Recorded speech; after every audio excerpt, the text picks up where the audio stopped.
So 20b,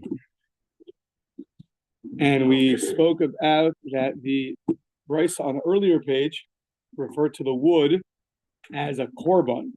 However, it excluded it from needing salt. Problem is, who's the one that calls wood a sacrifice? Rebbe. Rebbe Omer ate some korban minchain v'tu'un in mela, in agasha.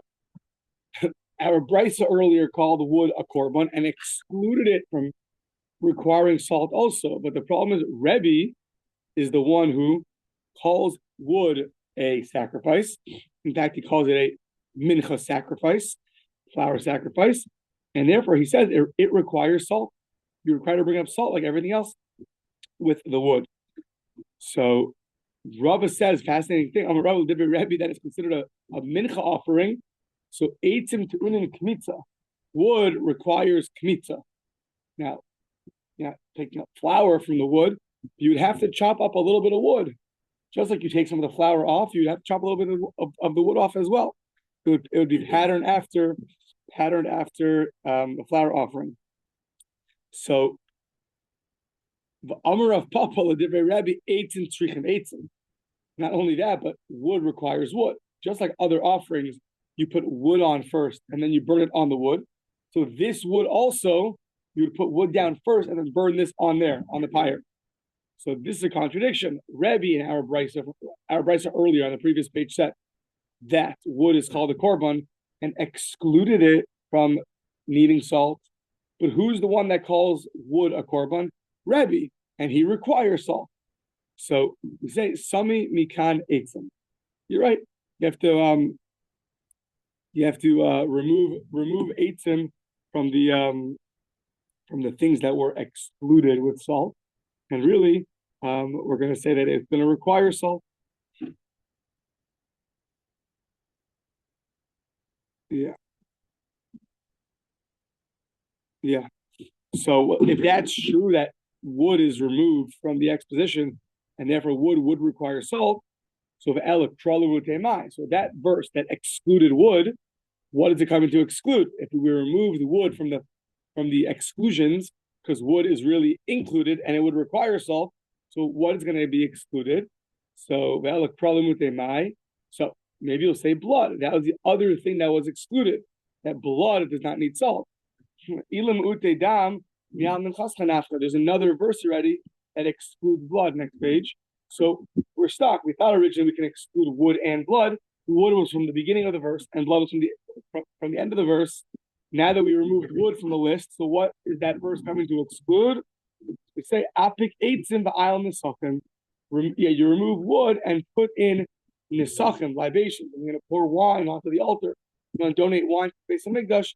So that's something which is not going to need any salt. So the Tanya, how do I know this? Aval hayayin v'hadam v'ha'etzim v'haktores. So you have the wine. You're offering up wine to the altar.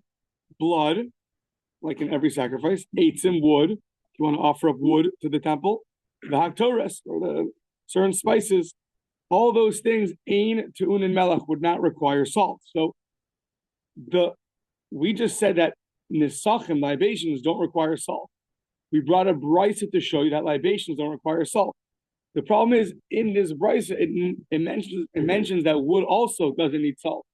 But we're trying to figure out, we just said that our brisa is talking about where wood would require salt. So says the Gemara, who is this brisa like? Rebbe, if it's like Rebbe, kasha eitzim. Rebbe requires salting the wood. Rabbanan, if it's a rabbi, kasha ktores. The spices do require salt, and this brisa said that they don't require salt. So who's the author of the brisa? Rabbanan kasha ktores. So Hayitana, who the Tanya Rabbi Yishmael ben Rabbi Yochanan ben Broka. This brisa reflects Rabbi Yochanan ben Broka, and that's going to be the author of our brisa. Omer maha prat mefurash. Just like we had this klal uprat klal, we had generalization korban, then it said mincha, then it said korban again. So there's a certain way to derive the Torah called klal uprat klal. So Maha prat mefurash davar shemekabel tuma the ola leishim the yeshna al mizbeach. Just like the mincha is something which is it's mekabel tuma, it can receive tuma the ola leishim and it gets fully burnt. The yeshna al mizbeach chitzon and you can put on the outer altar. Therefore, that's the paradigm. So therefore, af kol davar mekabel tuma ola leishim the yeshna al mizbeach chitzon. Anything that follows these three qualifications, it receives tuma, fully burnt, and can be brought up on the outer altar, will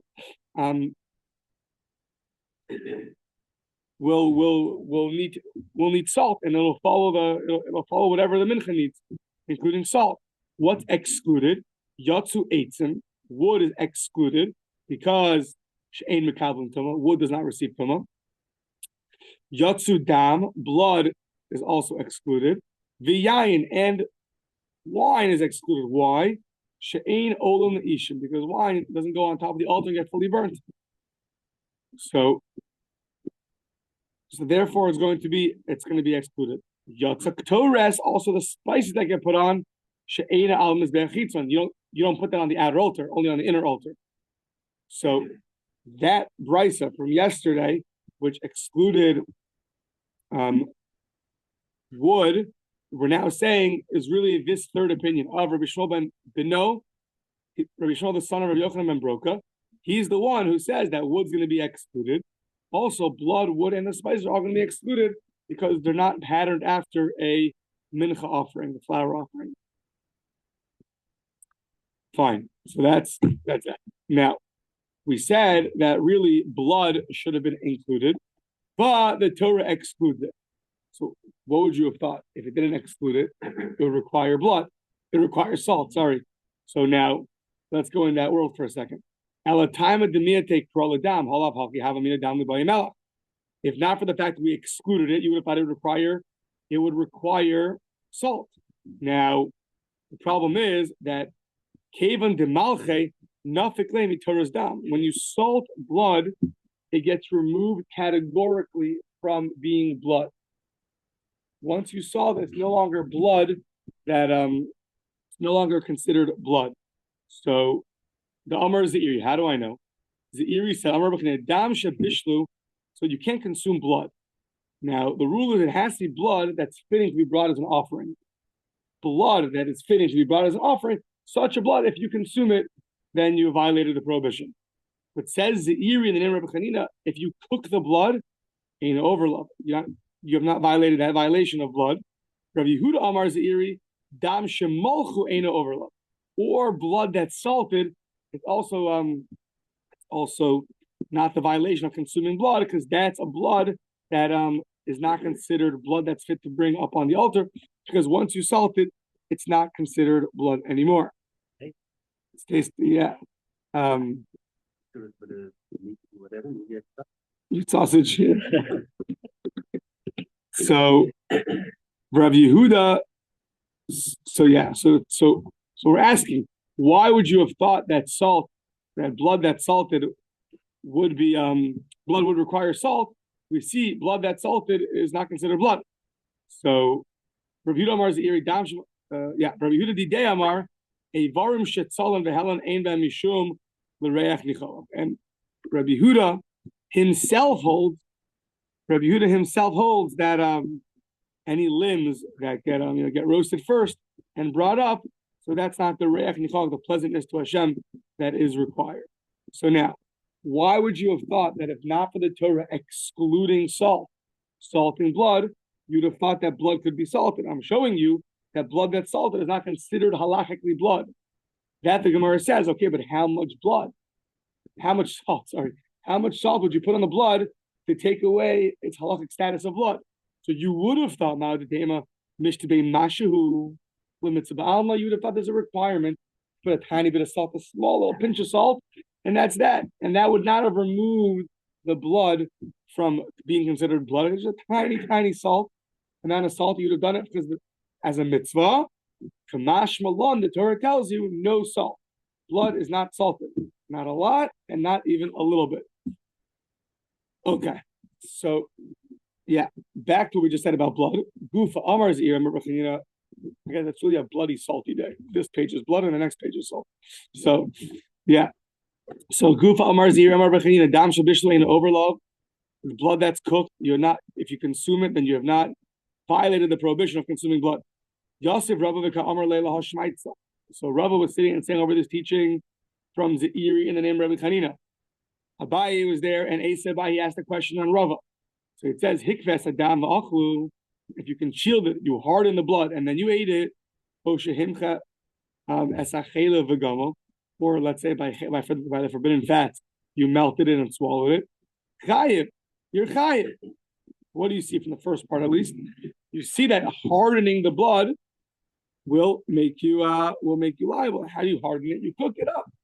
If you cook it, then you are liable. But we just said earlier, if you cook blood, it's not considered blood anymore. So why are you liable? Says the Gemara, it depends on what cooking utensils you are using. Lo kasha, kan shehikfe be'or, and kan shehikfe be'chama. Depends if you used fire, depends if you used the sun.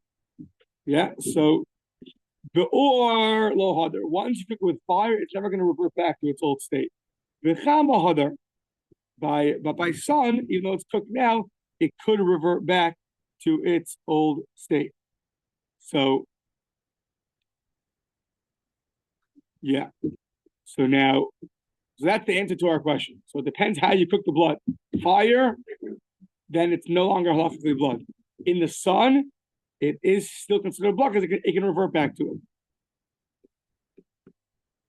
it. B'chama nami lema. Okay, in the sun also, but say we have this concept: things that are not fit in its current state to be brought on the altar are pushed away forever. So right now, in its current state, it's cooked by the sun. Cooked by the sun, you can't bring it up as a sacrifice. So even if it goes back to its original state, but since at one point it was pushed away from being brought on the altar, it's forever pushed away. So you should still have not violated a prohibition by consuming that blood, because it's no longer valid to be brought on the altar. So even if you consume regular blood that was cooked in the sun, you should not have violated the prohibition. So that's the question. I'll prove it to you that your concept really exists, that this is true. The Habayim Minei Rebbe Mani Me Rabbi Yochanan. Rabbi Mani asked Rabbi Yochanan, Dam shekarash v'achla mahu, blood that's congealed and you eat it, what's the halacha? Amrlei hol v'nitrei dacha, that once it's been pushed away, it's congealed now. So right now it's no longer fit to be brought up on the altar. Even when it melts again, it goes back to blood. Doesn't matter. Once it's pushed away, it's pushed away. If that's true, then what are you telling me that the blood in the sun is an example of something which is fit to the altar and therefore going to be liable? If you consume it, if you consume the blood, we see that once it's pushed away, it's no longer fit for the altar, and therefore, even if it's cooked by the sun, you should still have not violated the prohibition. So that was the question. On that we say ishtar. He was silent. He's asked the question and he didn't know the answer. So now Amar Lei. So maybe the answer is like this: Dilma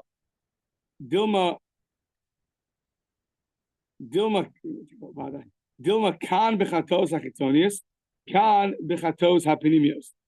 So maybe the difference is like this: is that when it comes to the blood from the offerings that are brought on the outer altar, so that blood, if that blood is going to be cooked by the sun, you're going to be liable. Or for any really mundane blood, you're going to be liable because it sounds like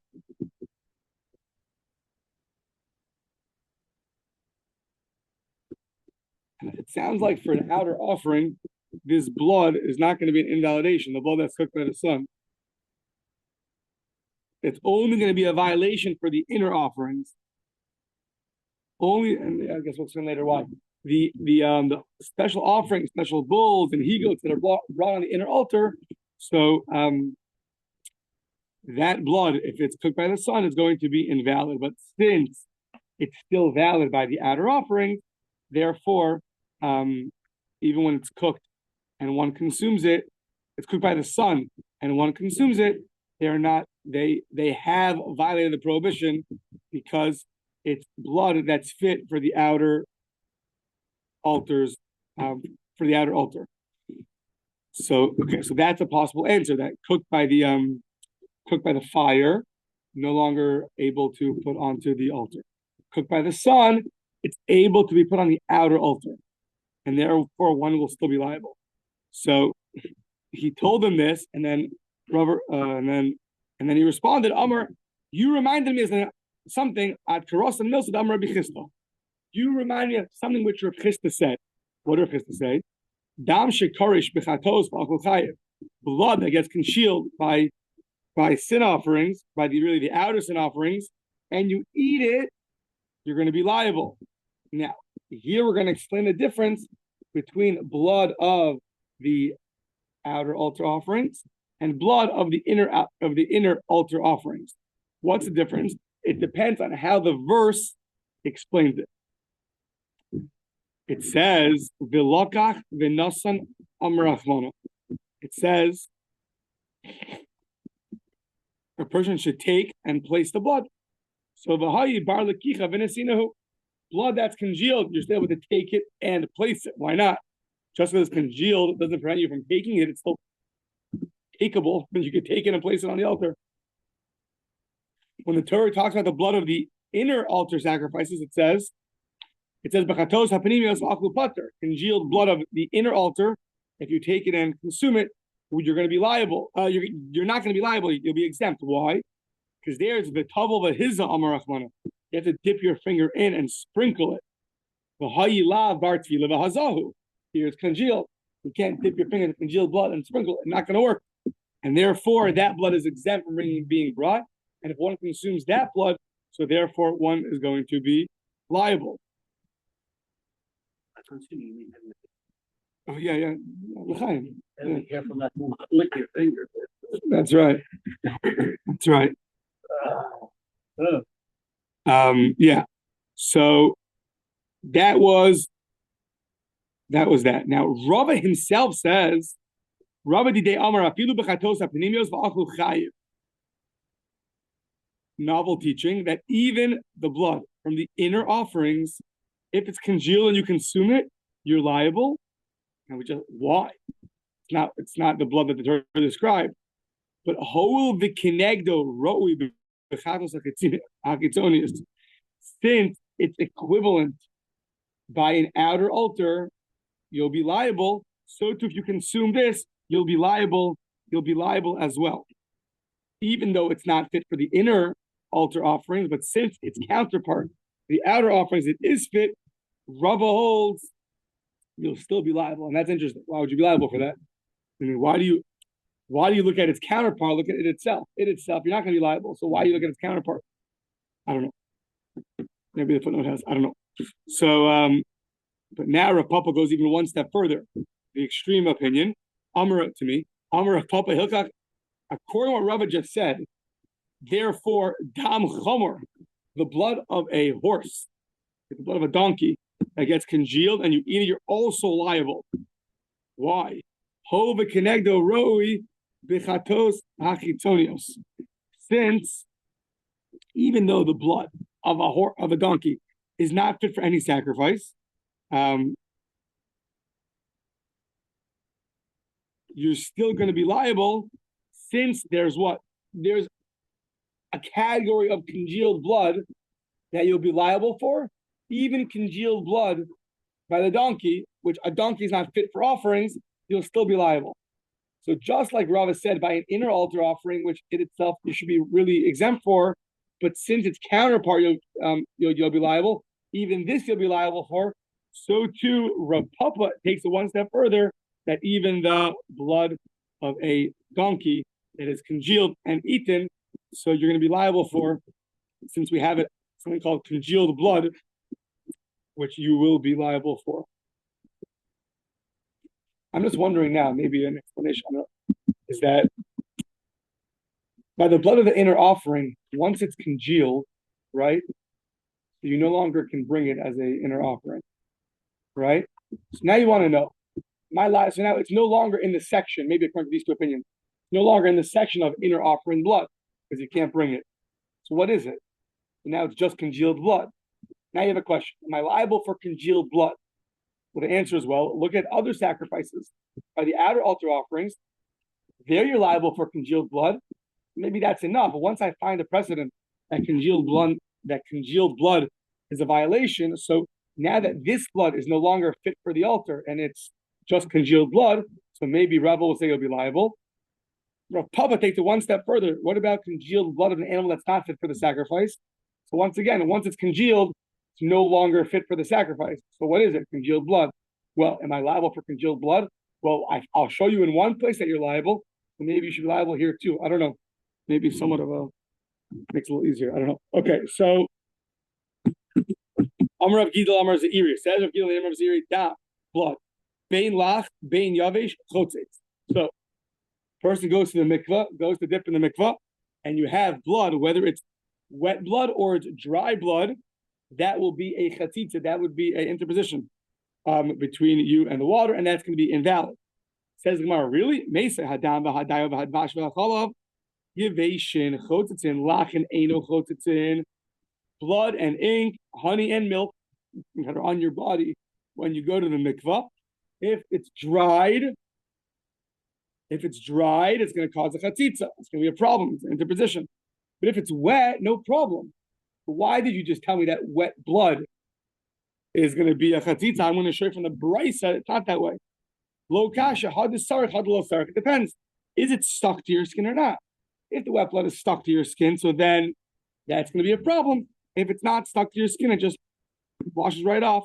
So that's not going to be a problem at all. Okay, that's the blood. Now to the salt. What, the water? You're going to pass the whole mikvah because it's very good. Very good, yeah. So, very good. So, Timlo, it says in the second chapter of Vayikra, in the 13th verse, from yesterday, our klal or pratu klal, it says every sacrifice, which is a mincha, you should surely salt it, and you shouldn't destroy the salt. And there is a covenant made with the salt, which is fascinating. That covenant is fascinating, based on the salt of the lower waters, right? Origin and Bereshis, the waters were one, and Hashem split them. Higher and the lower waters, so to speak, complain that's not fair. But don't worry, I'll give you two things. I'll give you Nisach HaMayim on Sukkot, the drawing up of the water celebration on Sukkot as your reconciliation to console you. And two is every sacrifice will have salt. Very interesting thing. There's a lot of deeper philosophical, Kabbalistic things on this idea of salt, but it's an explicit verse. There's a covenant with the salt. It's very interesting. And then it says at the end, every sacrifice will be brought with salt. So now, Timloch, Lamai also, what this word Timloch coming to teach you? Mechidetanya for the following price. The Melech Yachol, so now Yachol Tivonehu. This word Tivonehu is going to cause us a little bit of a headache. Salt, you would have thought you could be Tivonehu. Now, we'll explain later what Tivonehu means, but basically means it's going to be very, very thick, very hard, like hard clay. You would have thought that salt is good to brought up on the altar. Tamalomar Timlo. That no, it has to be regular salt, not the hardened salt. It says eat Timlo Yachol me b'meinela. Any kind of salt, even salt water? No, not salt water. Talmud Lomar b'melach. It says with salt and salt and not salty water. So yeah, the lo tashbis melach. I think you shouldn't destroy the salt, right? Continue. What? Discontinue. And not discontinued salt. So haba melach she'enu says bring salt that's never discontinued. Sorry, like Shabbos to rest. What's a salt that doesn't rest? Ezu melech sidomis. That's the sodomite melach, probably found in the Dead Sea. I don't think it means only from there, but it could mean also it's not coarse. It's fine grain salt. Yeah. How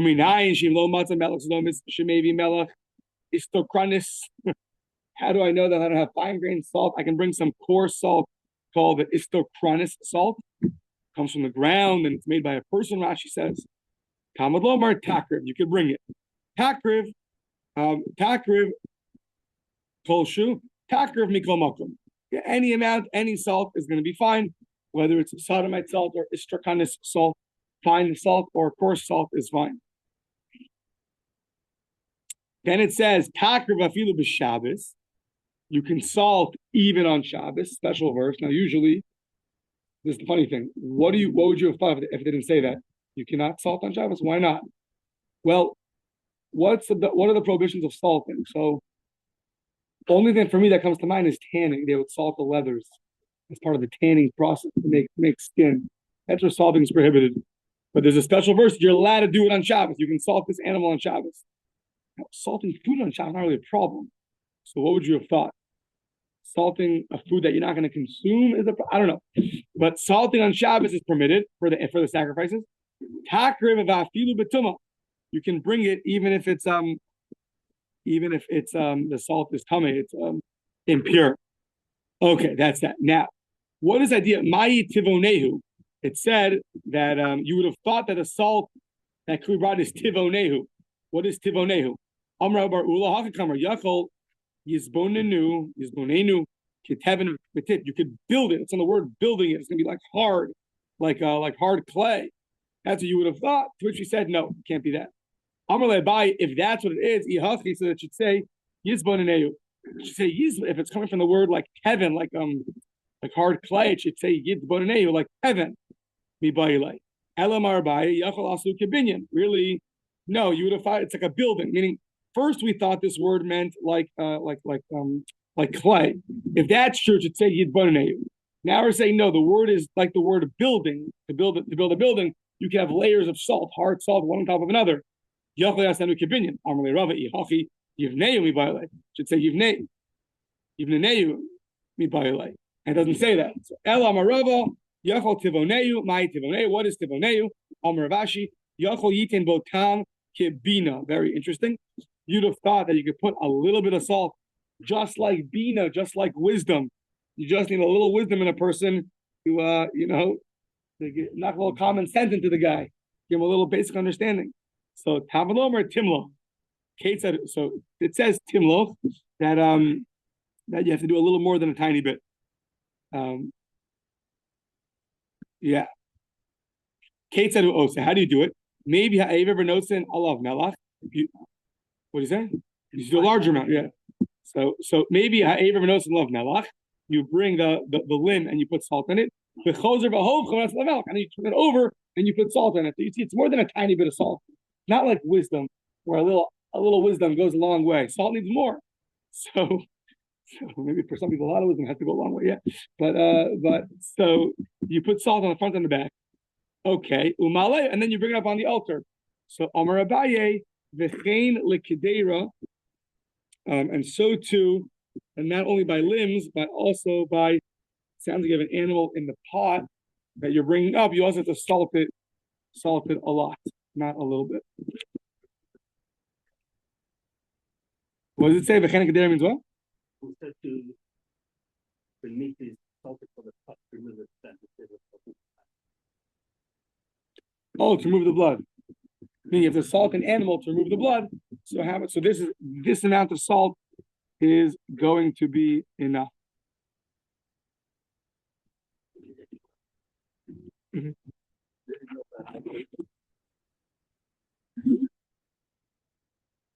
Yeah, no worries.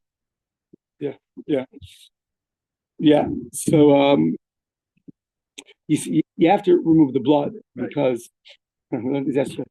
chickens, something called the meliga, to be molgen. Molgen means that you have to remove all the feathers from the chicken. So how do you remove it? You put boiling hot water on it. It's easier to get the feathers off. Rather than sitting there plucking them. The problem is you can't do the hot water before the salt is removed. Then the salt is going to go into the rest of the meat. And that salt you can't consume. That's prohibited. You have to get the salt out before you cook it up. Before you put hot water on it. Yeah. Good thing you're not shochet, Jules, right? Right. So what to be grateful for, yeah? Okay, next page. Salting. Salt that's on top of a limb.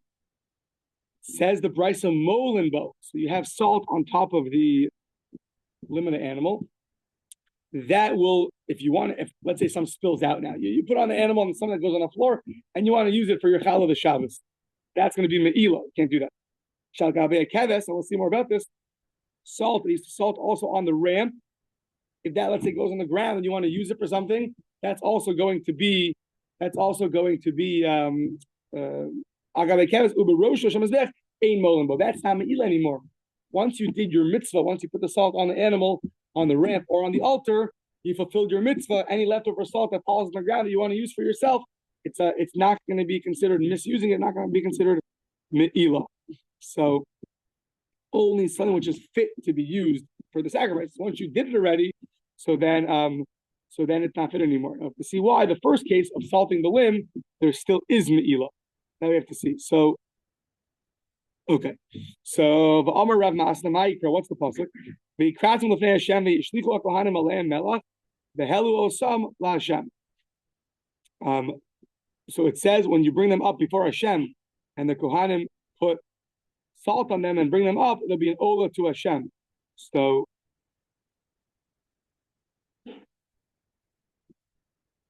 what's the exposition? It says that when you bring them up, they're both going to be considered an ola la Hashem. The salt and the animal together are considered an ola la Hashem, and therefore,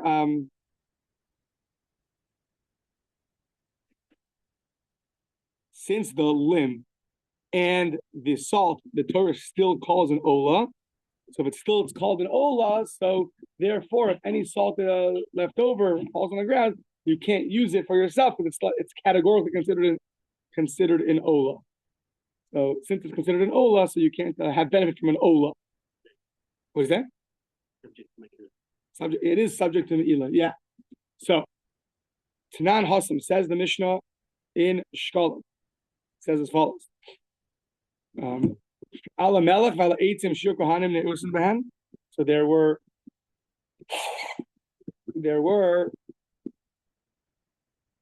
7 things that basically the court stipulated about. So one of them was that the salt and the wood, the Kohanim can benefit from. Now we'll see what that means. But Amar Shmuel, what does that mean? Loshan elo likorbanom, aval achila lo. If that you Shmuel says it was salt. You could put on your offerings that don't require salt.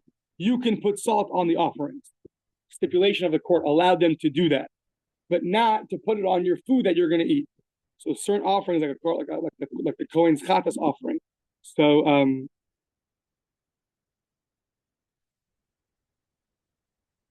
that they're allowed to put salt on. But let's say the portion of the food that they're going to consume, like the thighs and the breast, that you cannot put salt and eat it. So now, what does it mean likorbana? That's going to be because salka daita. We're thinking right now, what does it mean that they allow them to put it on their sacrifices? Limloch korbana. To salt sacrifices. What does le'achila mean, which you cannot put salt in? Le'achilas kachim. To eat the kachim. That's what we're thinking now. But we're gonna prove that this logic is flawed. Why? Hashta limloach oros kachim. Yahavinan, but la'achilas kachim lo yahavinan. To salt the hides of the animal, you're allowed to put salt on. So you could salt that. You could salt the skin of the animals. But to eat the sacrifices with salt, that you can't do. Something that's flawed. If we allow you to use it for the skins, you should be allowed to eat it also. Now, why is that logic a good logic? Because I think salt in the skin is considered a lower activity. The skins they get, no? They receive the skins, no? And they're allowed to salt them. I think what they're trying to say. Salt and skin is kind of a lower than eating. And if we allow you to put salt on it, then for sure for your sandwich, you should do it. Okay. No, I wasn't sure exactly. Okay, so the Tanya says the Brisa, Nimtes Ata Omer, so the Brisa says like this. It comes out that the Shlosha Mekomos, Hamelach Nesuna, there's 3 places that the Melech is placed. The Lishkas HaMelech, a special chamber of salt, the Al-Gabe HaKeves, and on the ramp, Uberosho Shel Mizbeach, and on the altar, one by one. The Lishkas HaMelech Shesham Molchen Oros. That's where they would salt the hides. Shesham Molchin Orus Kachim. That's where they would salt the hides of the holy animals. Al Gabe Kevesh, on the ram, Shesham Molchin Esa Evarim. The certain limbs that are going to be put up on the altar, you're going to salt it on the ram. The Rosho Shel Mizbeach, what do you do there? Shesham Molchin Hakometz V'Halavona V'Hakoris U'Minchas Kohanim U'Minchas Chamashech U'Minchas Tesakim V'Olos Of. There you salt when you bring up the kmitza and the frankincense and the spices and the offering of the Kohanim and the offering of the Kohen Gadol and the offering of the libations and the consumed bird offering, the Olas Of. So now, Ella, so now,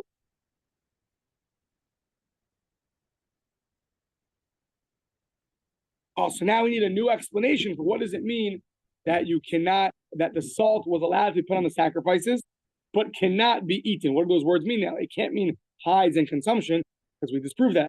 Elamai likorbanam. So we switch now. For the court allowed the Kohanim to use the salt for their eating. La'achilas korbanam. You want to add the salt to your Kohanic sandwiches, your chata sandwich, that they allowed you to do. What does it mean then that they didn't allow you to consume it? Umay la'achila, where they did not allow you to consume. That means achila dechulin. You can't put this the holier salt. That's special for the offerings and for anything that needs salt. You cannot use that for regular mundane, your breakfast that morning. When you go to the temple and you eat your chata sandwich, there you could put the salt. Says the Gemara chulin pshita. Obviously, what do you think you put holy salt on your Cheerios in the morning? Of course not. Chulin pshita. So, ma'ibo. What's the question? Hasan afagab damar yochlu sheyochlu imo chulin vitruma kidesh tehena achalas ala sova afilu hachi melech dekachim lo yavin luhu. They allowed you to eat when you're eating your truma. You can eat non-truma with it. That's fine. So you would have thought, since I can have my non-truma with my truma, maybe I could have my sacrificial salt with my Cheerios as well. I could have truma with my Cheerios, my truma drink, my nice cup of truma wine with my breakfast. So maybe I would think that I could have that on. I could have a salt on my sandwich, on my regular morning sandwich as well. My morning Cheerios. That we say no. Now you can't do that. That's what you would have thought that you could. Truma and chum could be eaten together, so too salt.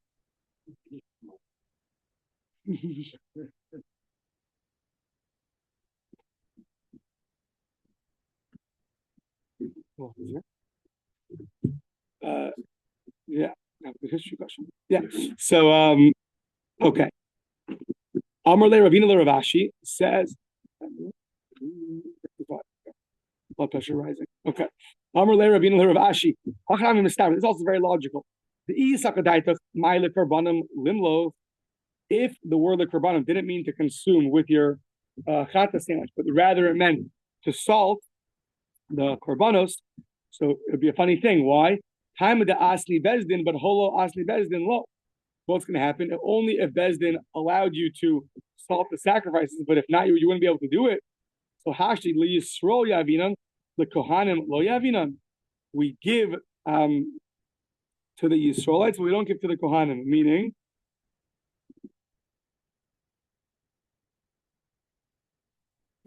coming up in the Bryce place. What does it mean we give to the Yisrael, and we're not going to give to the Kohanim? What it means is that the Tanya, Yachol, the Bryce says, Yachol Omer Harei Elai Mincha.